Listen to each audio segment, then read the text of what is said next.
से देश और राम से राष्ट्र के मार्ग को और प्रशस्त करना है। जब सरकार 100% लाभार्थियों तक पहुंचती है तो किसी भ्रष्टाचार की गुंजाइश भी नहीं रह जाती और यही सच्चा सेक्युलरिज्म है, क्योंकि लंबे समय तक यहां सरकार चलाने वालों ने शासकों की तरह बर्ताव किया।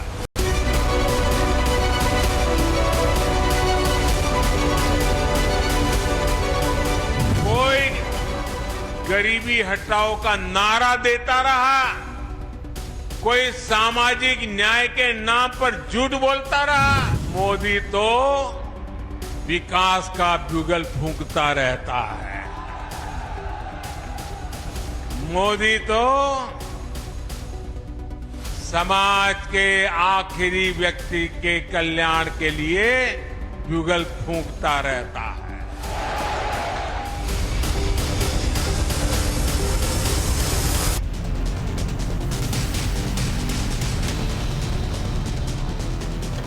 नमस्कार, टाइम्स साउंड ऑफ भारत पर देश के सबसे पसंदीदा डिबेट शो राष्ट्रवाद में आपका स्वागत है। आपके साथ मैं हूं राकेश पांडे। राष्ट्रवाद यानी देश से बढ़कर कुछ नहीं। रामकाज के बाद अब प्रधानमंत्री मोदी ने 2024 के चुनाव का आगाज भी कर दिया है। यह आगाज एक तरीके से अयोध्या के बाद पीएम मोदी का फर्स्ट शो था। आज बुलंदशहर में प्रधानमंत्री मोदी ने रैली की। रैली में शामिल भीड़ को देखकर प्रधानमंत्री मोदी गदगद हो गए। प्रधानमंत्री मोदी ने अपनी सरकार के काम तो गिनाए ही, साथ ही सरकार का रोडमैप भी सामने रखा।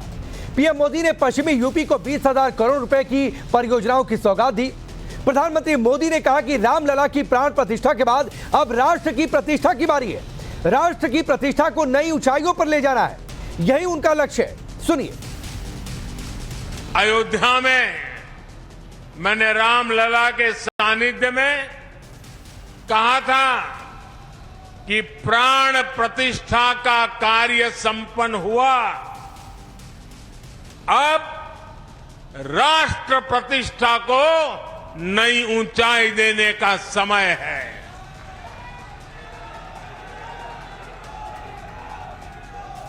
हमें देव से देश और राम से राष्ट्र के मार्ग को और प्रशस्त करना है। हमारा लक्ष्य साल 2047 तक भारत को विकसित राष्ट्र बनाना है। अयोध्या के बाद प्रधानमंत्री मोदी आज पूरी तरीके से 24 के चुनाव के मूड में नजर आए। प्रधानमंत्री मोदी ने कहा कि मोदी की गारंटी विकास की 100% गारंटी है। साथ ही बात बात पर सेकुलरिज्म की बात करने वाले सियासतदानों को असली सेकुलरिज्म का मतलब भी पीएम मोदी ने बताया। सुनिए। भाइयों और बहनों, मोदी की गारंटी है कि जल्द से जल्द देश के हर नागरिक को उसके लिए बनी सरकारी योजना का लाभ मिले। आज देश मोदी की गारंटी को गारंटी पूरा होने की गारंटी मानता है, क्योंकि हमारी सरकार जो कहती है वो करके दिखाती है। आज हमारा पूरा प्रयास है कि सरकार की योजना का लाभ हर लाभार्थी तक पहुंचे। इसलिए मोदी सैचुरेशन की गारंटी दे रहा है, 100% की गारंटी दे रहा है। जब सरकार 100% लाभार्थियों तक पहुंचती है तो किसी भेदभाव की गुंजाइश नहीं रह जाती। जब सरकार 100% लाभार्थियों तक पहुंचती है तो किसी भ्रष्टाचार की गुंजाइश भी नहीं रह जाती और यही सच्चा सेक्युलरिज्म है, यही सच्चा सामाजिक न्याय है। गरीब किसी भी समाज में हो, उसकी जरूरतें उसके सपने समान है। अपनी रैली के दौरान पीएम मोदी ने पिछली सरकारों पर हमला बोला और कहा कि आजादी के बाद लंबे समय तक कुछ परिवारों का ही भला हुआ। आजादी के बाद लंबे समय तक कोई गरीबी हटाओ का नारा देता रहा, कोई सामाजिक न्याय के नाम पर झूठ बोलता रहा, लेकिन देश के गरीबों ने देखा कि सिर्फ कुछ परिवारों के घर अमीरी आई, कुछ ही परिवारों की राजनीति फली फूली, सामान्य गरीब, दलित, पिछड़ा तो अपराधियों और दंगों से सहमा हुआ था। प्रधानमंत्री मोदी भीड़ को देखकर गदगद नजर आए और यहां तक कह दिया कि वो चुनावी बिगुल फूंकने नहीं बल्कि वो तो विकास का बिगुल फूंकते हैं और चुनावी बिगुल उनके लिए जनता फूंकती है। सुनिए। आज मैं देख रहा था, कुछ मीडिया वाले चला रहे थे कि आज बुलंदशहर में मोदी चुनाव का बिगुल फूकेंगे।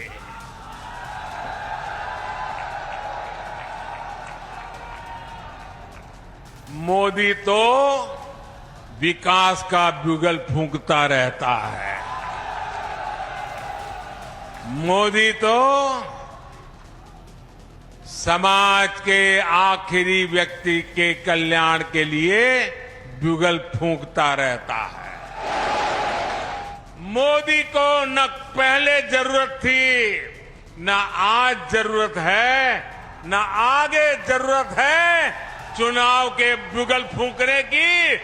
मोदी के लिए तो ये जनता जनार्दन बिगुल फूंकती रहती है।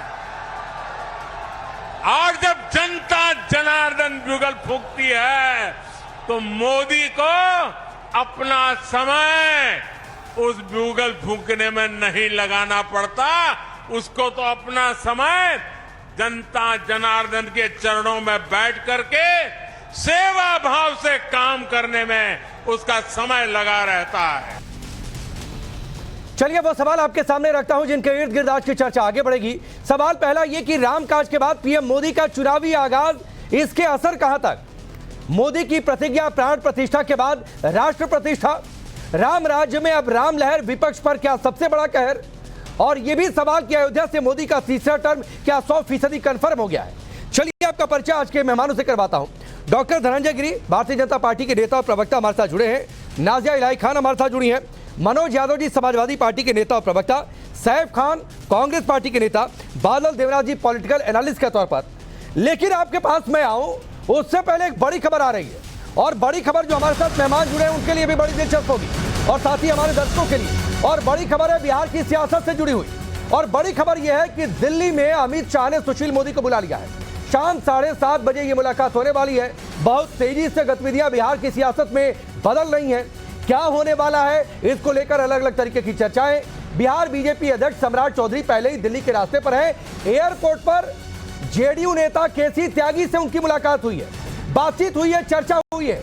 आप देखिए किस तरीके से बिहार की सियासत एक बार फिर से क्या घूमने वाली है पूरी तरीके से। सम्राट चौधरी और केसी त्यागी के बीच बातचीत, क्या बातचीत ये खुले तौर पर साफ नहीं, सम्राट चौधरी के दिल्ली आने की वजह साफ नहीं। लेकिन अब देखिए साकेत हमारे साथ जुड़ चुके हैं। साकेत क्या माने भाई? अच्छा साकेत में आ रहा है, और बड़ी खबर आ रही है और बड़ी खबर आ रही है बिहार की सियासत से जुड़ी हुई पल पल परिस्थितियां बदलती हुई। लालू यादव के घर आरजेडी के नेता पहुंचना शुरू हो गए हैं। इस वक्त की सबसे बड़ी खबर, अभी हमने आपको बताया कि कौन कौन से बिहार बीजेपी के नेता सुशील मोदी को बुला लिया गया है। सम्राट चौधरी दिल्ली के रास्ते पर है, केसी त्यागी से उनकी मुलाकात हुई और अब एक और बड़ी खबर आप देख लीजिए कि आरजेडी के तमाम नेता पहुंचने लगे हैं लालू यादव के घर पर। साकेत, क्या ये परिस्थितियां उसी ओर जो बिहार की सियासत में होता रहा है, क्या एक बार फिर से पलटने वाला है सब कुछ?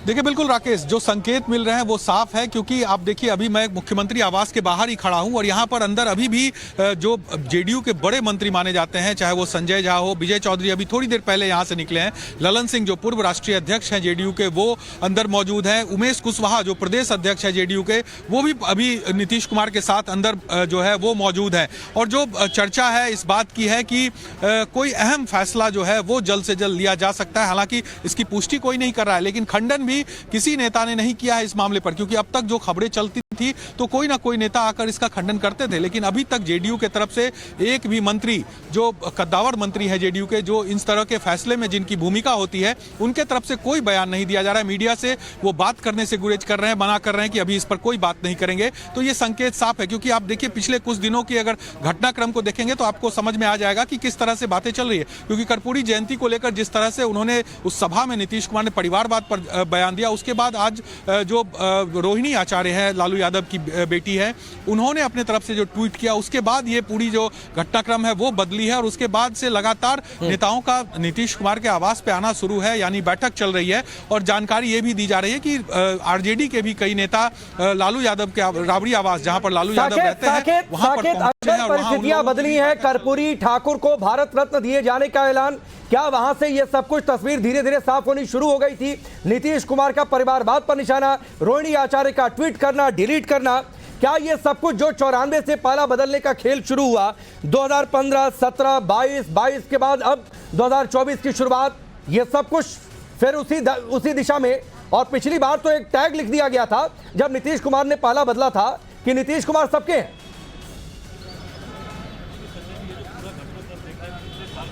देखिए बिल्कुल, क्योंकि इस तरह के जो ट्रैक रिकॉर्ड है वो नीतीश कुमार के रहे हैं कि अचानक से वो ये फैसला लेते हैं। और यहाँ मुख्यमंत्री आवास के बगल में राजभवन है और कई बार ये तस्वीर भी दिखी है कि यहाँ से मुख्यमंत्री निकलते हैं और सीधा राजभवन में वो पहुँचते हैं। तो ये उनका पूरा ट्रैक रिकॉर्ड।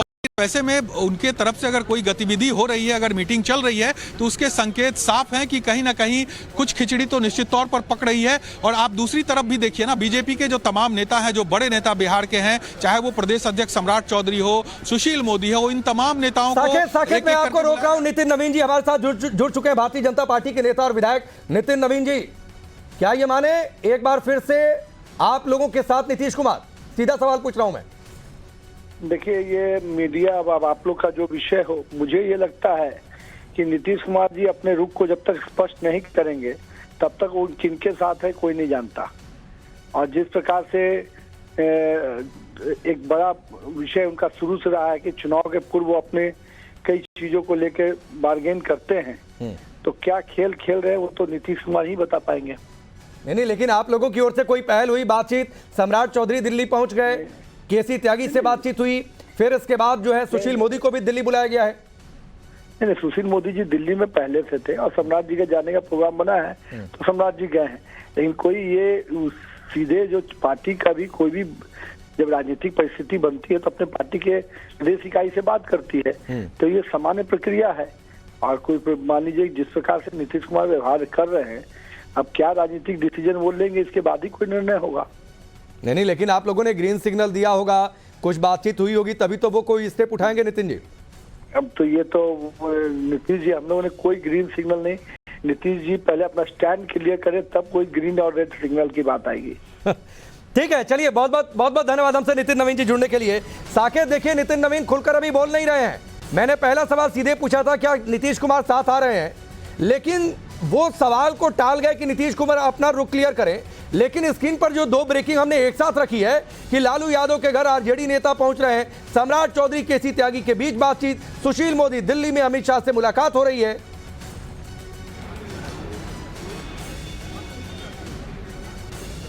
देखिए राकेश, कोई भी नेता इस पर अभी बोलने से बच रहा है, चाहे वो बीजेपी के हो या चाहे जेडीयू के। लेकिन ये साफ है कि दिल्ली में अगर कोई फैसला हो जाएगा तो फिर किसी नेता के बोलने की जरूरत नहीं पड़ेगी और सब चीज तुरंत बदल जाएगा। और ऐसी तस्वीर पहले भी दिखी है, जब मुख्यमंत्री नीतीश कुमार जब बीजेपी के साथ थे, उन्होंने बीजेपी को छोड़कर आरजेडी के साथ गठबंधन किया था, उस समय भी किसी को भनक तक नहीं लगी और चीजें जो है वो 1 से 2 दिन में सब कुछ तय हो गया। वही तस्वीर और वही जो सुगबुगाहट है राकेश, वो एक बार फिर से दिख रही है, क्योंकि मुख्यमंत्री आवास पर इस तरह की बैठक हो जाना, किसी भी मंत्री का कोई भी इस विषय पर कुछ भी नहीं कहना, ये तमाम जो संकेत है वो इस ओर इशारा कर रहे हैं कि जो अंदर खाने चीजें ठीक नहीं चल रही है। और सिर्फ जेडीयू ही नहीं बल्कि आरजेडी के तरफ से भी कोई भी बयान, किसी भी नेता का कोई भी बयान सामने नहीं आ रहा है कि कोई भी निकलकर इन चीजों का खंडन करे। तो ये साफ संकेत देता है कि फिर एक बार बिहार की सियासत जो है वो बदलने की ओर बढ़ रही है और कहीं ना कहीं 1 से 2 दिनों में ये फैसला हो सकता है। हालांकि अब नीतीश कुमार के मन में क्या चल रहा है और किस तरह की बातचीत बीजेपी के साथ नीतीश कुमार की हो रही है, ये सबसे साकेत, अगर मैं आपसे सीधे तौर पर 3 पॉइंटर्स पूछूं इससे पहले कि 94 से अभी तक का ट्रेंड क्या रहा है बिहार की सियासत में नीतीश कुमार को लेकर, उस पर मैं आऊं। अगर मैं आपसे 3 पॉइंटर्स पूछूं कि अगर परिस्थितियां बदल रही हैं, अगर ये होता दिखाई दे रहा है कि नीतीश कुमार एक बार फिर से बीजेपी के साथ जा सकते हैं, तो 3 बड़े वजह आपके हिसाब से?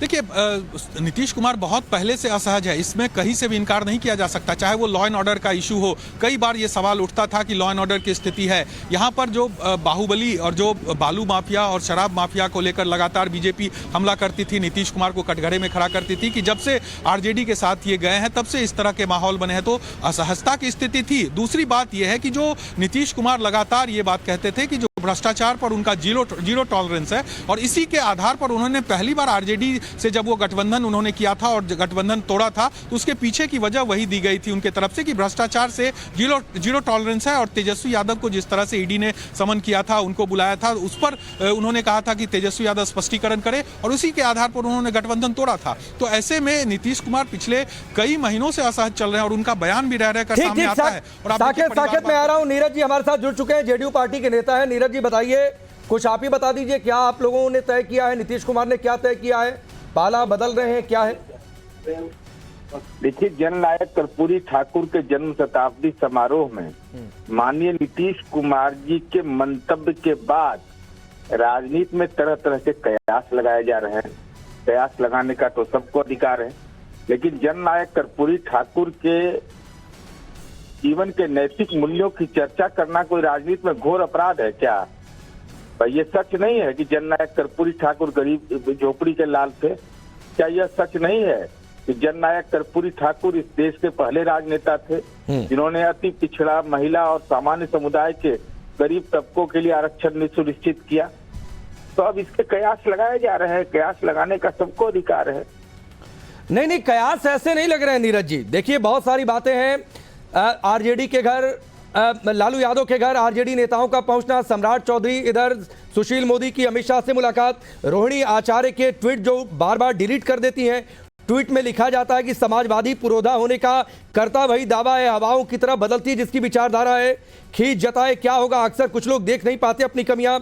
ये आपको पता है कि उन्होंने क्या कुछ लिखा और क्या डिलीट किया? बिल्कुल, मैं इतना आपको दावे के साथ कहता हूँ कि नीतीश कुमार जी फॉलोअर नहीं है। नीतीश कुमार जी को लोग फॉलो किया है। 7 निश्चय पार्ट 1 हो या आज पार्ट 2 हो, गठबंधन का घटक दल बदला है, जनता को समर्पित हमारा कार्यक्रम नहीं बदला है कभी।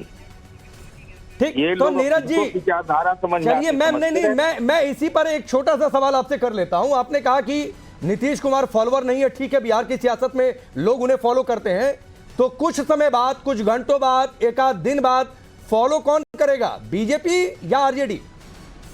हम ये नहीं कि हम अभी कोई राजनीति में कोई गठबंधन पर कोई विराम नहीं लगा हुआ है, गठबंधन में कोई दरार नहीं है, इसलिए ऐसी बातें का कोई औचित्य नहीं है। लेकिन मैं बार बार कह रहा हूँ कि नीतीश कुमार जी का 7 निश्चय पार्ट 1 या पार्ट 2 है, हमने कभी उसको नहीं बदला है।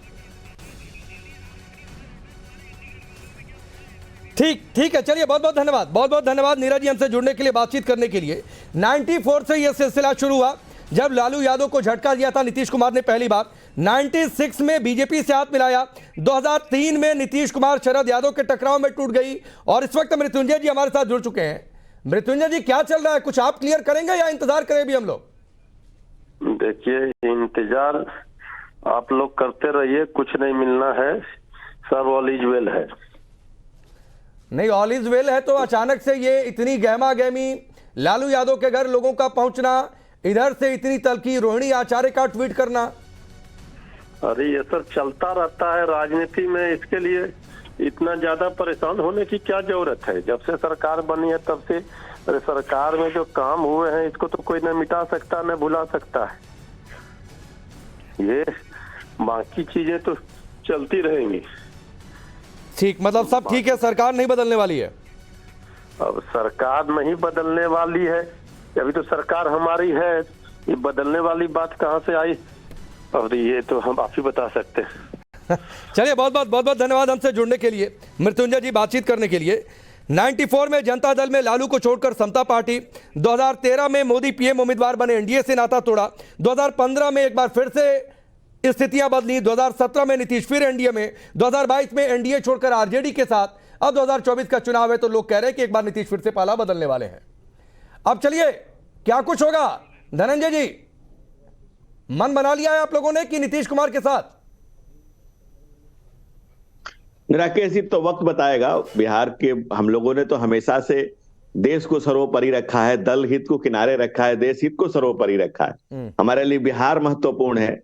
महात्मा और महावीर की धरती पर मोदी के नेतृत्व में हम चल रहे हैं, लेकिन महात्मा और महावीर की धरती पर मोदी जैसे महान नेतृत्व के होते हुए भी हम लोगों ने बिहार की बजबजाती हुई व्यवस्था से बिहार को निजात दिलाने के लिए हमने हमेशा त्याग किया है। और हमारे कार्यकर्ताओं ने प्रणव की वर्तिका बना करके जंगल राज के खिलाफ लड़ाई लड़ी है, जबकि कोर्ट ने कहा था इट सीम्स इट्स जंगल राज इन बिहार, जहां अपहरण उद्योग हुआ करता था, जहां ललटेन की लॉ जो है वो तो जल्दी बता दीजिए ना सर कि मतलब बातचीत क्लियर है कि नीतीश कुमार साथ आ रहे हैं, इतना बता दीजिए, क्लियर हो जाएगा। राकेश जी, ये मेरा निर्णय नहीं है और मैं इस निर्णय के लिए ऑथराइज नहीं हूँ। जो कुछ भी हो रहा है वो आपके सामने घटित हो रहा है। ठीक। लेकिन मैं वो बता सकता हूं कि जो भारतीय जनता पार्टी सिर्फ एक राजनीतिक दल नहीं बल्कि जन आस्था, जन समर्थन और जन विश्वास का प्रस्फुटन का नाम है। ठीक है, चलिए मनोज यादव जी, क्या करेंगे इंडी गठबंधन को लेकर? इतनी बातें, ममता बनर्जी ने अलग स्टैंड ले रखा है, उधर पंजाब में आम आदमी पार्टी का अलग स्टैंड है, बिहार में लग रहा है कि पाला ही बदल जाएगा, बचेगा कौन इंडी में?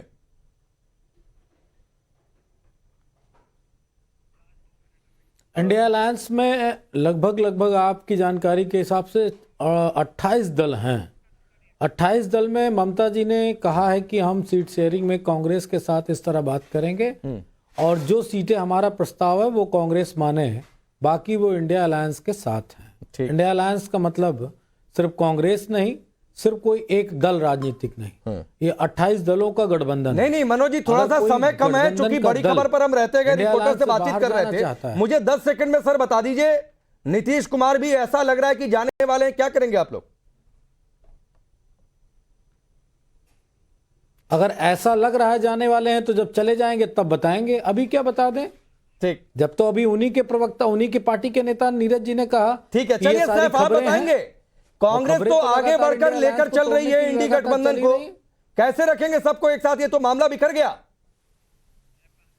देखिए, पूरी कोशिश है इंडिया अलायंस की जो है कि सभी गठन जो दल हैं, अलग अलग क्षेत्रीय दल हैं, सभी साथ में रहें। मगर अभी जो ये पिक्चरें नजर आती हैं, ये दिखाया जाता है, मैं आपको आश्वासन देता हूँ, नीतीश जी कहीं नहीं जा रहे हैं। और ये जो उम्मीद भारतीय जनता पार्टी जो है जो तोड़ने की रखती है, जो हर जगह तोड़ने की कोशिशें करती है, वैसे ही जो है बिहार में नजर आ रही है। मगर नीतीश जी अच्छी तरीके से जानते हैं कि अगर भारतीय जनता पार्टी से मिलते हैं तो उन्हीं के नेता जो है टूटना शुरू हो जाते हैं, और भारतीय जनता पार्टी को उनके नेता तोड़ने की स्पेशलिटी जो है वो प्राप्त है। और खासकर जो अमित शाह जी को, वो जहां जाते हैं दूसरी पार्टियों के नेता तोड़ के जरूर लाते हैं, ये तो स्पेशलाइज है इस चीज के। तो इसका एक मतलब ये भी है ना साहब कि दूसरी पार्टियां, दूसरे पार्टियों के आला कमान अपने नेताओं को नहीं रख पाते साथ में, भरोसा नहीं दिला पाते हैं कि भाई आपका भविष्य है बेहतर, हम आपको वो लीडरशिप देंगे, मौका देंगे। जनता के पैसों का दुरुपयोग करना जो है वो ये नहीं वो तोड़ पाते, नहीं तोड़ पाते। सैफ खान, दूसरी बात है कि वो तोड़ रहे हैं, टूट क्यों रहे हैं? तो अपना चरित्र गिरा के आप अगर किसी में शामिल होते हैं, अच्छा, तो ये मुझे लगता है उन्हीं की जो है खराब बात होती है। मतलब नीतीश कुमार जी चले जाएंगे, मतलब नीतीश कुमार जी चले जाएंगे अगर एनडीए में फिर से, तो आपके हिसाब से उनका चरित्र गड़बड़ा गया है। उनको आप जो है वोट भी मत करिए। नहीं सैफ खान, अगर नीतीश कुमार चले जाते हैं एनडीए में फिर से, तो आपके हिसाब से उनका चरित्र गड़बड़ा गया है? नहीं, मैं आपको आश्वासन दे रहा हूं, बिल्कुल नहीं जाएंगे। वो चाहेंगे क्या उनके जितनी भी पार्टी के लोग हैं क्या सब टूट के जो भारतीय जनता पार्टी में शामिल हो जाए? बिल्कुल नहीं चाहेंगे कि पैसों का जो जनता के खून पसीने का पैसा है, जो टैक्सेस के रूप में जमा होता है, उन सब नेताओं की जेबों में जाया जाए। बिल्कुल नहीं करेंगे नीतीश जी ऐसा जो है, मैं आपको आश्वासन देता हूं। और ये जो बुगुल की बात हो रही थी अभी जो है, सब झूठ। 15-15 लाख रुपए, अच्छे दिन, बुलेट ट्रेन, कौन सी ऐसी बात है जो पूरी कर दी जो है? सब बिल्कुल जो है झूठ का भूखा जा रहा है। भारतीय जनता पार्टी जो है वो एक जुमला सिर्फ जो है सामने बोलती है, चाहे वो किसानों की बात करे। नहीं सैफ खान, ये बात आप कहीं और बोल रहे होते, किसी और राज्य के लिए बोल रहे होते तो ये बात मैं आपकी कुछ हद तक मान लेता सर, लेकिन आपकी पार्टी के साथ तब से पहले भी 2-3 बार गठबंधन करके छोड़ चुके हैं नीतीश कुमार, इसीलिए ये सवाल पूछ रहा था और कोई वजह नहीं है। आता हूं आपके पास, आता हूं सर आपके पास, ये चर्चा जारी रहेगी। मैं आ रहा हूं सर, आ रहा हूं, प्लीज। बादल देवनाथ जी पहले होंगे तो बिल्कुल ऐसी जो है, बिल्कुल ऐसी हरकत नहीं करेंगे जो अपनी पार्टी की नहीं, क्या बोला आपने? क्या होंगे तो, क्या होंगे तो?